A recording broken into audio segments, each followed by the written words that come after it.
En ce 10 décembre, l'Église célèbre la mémoire de Notre-Dame de Loreto, une fête qui nous fait contempler le mystère d'une maison devenue sanctuaire, la Sainte Maison, reliée à l'histoire de la Vierge Marie, de l'Incarnation et de la foi chrétienne.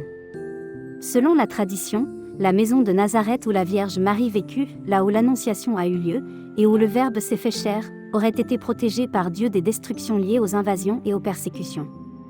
Dans un événement surnaturel, cette demeure aurait été transportée miraculeusement, pierre par pierre, par des anges, jusqu'à ce qu'elle soit déposée dans la ville de Loreto, en Italie.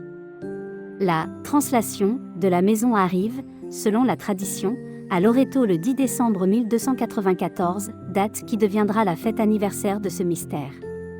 Depuis lors, les murs de cette maison sacrée sont vénérés comme un lien tangible entre la terre de l'Évangile et les fidèles de tous les temps.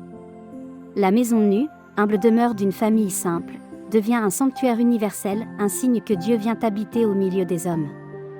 À travers les siècles, le sanctuaire de Loreto attire des pèlerins de toutes les nations, marins, voyageurs, familles, fidèles en quête de paix, d'espérance, de protection.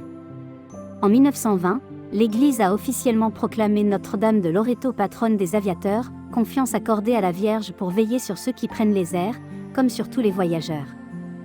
Mais ce jour de fête n'est pas réservé aux aventuriers ou aux voyageurs, il résonne pour chaque chrétien.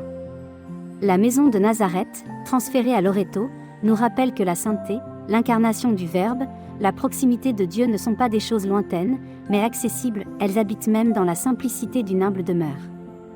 Que notre vie devienne, comme cette maison, un lieu où Dieu peut s'abriter, se faire proche, se révéler. Dans un monde souvent agité, inquiet, marqué par le déracinement et la mobilité, Loreto apparaît comme un port sûr, un rappel que, quelle que soit la route, la foi peut être un refuge. La maison devient symbole d'unité, de passage entre ciel et terre, entre passé évangélique et présent chrétien. Aujourd'hui, célébrer Notre-Dame de Loreto, c'est ouvrir notre cœur à l'émerveillement devant un Dieu qui choisit le concret, le tangible, la pierre, la maison, pour se faire proche. C'est accueillir l'appel à construire non seulement des maisons matérielles, mais des demeures de foi, d'espérance, de charité, pour nous-mêmes et pour les autres. Que cette fête nous pousse à renouveler notre confiance, à offrir à Dieu l'hospitalité de nos vies, et à marcher avec confiance sur le chemin de l'incarnation, là où Dieu se fait proche, humble, vrai.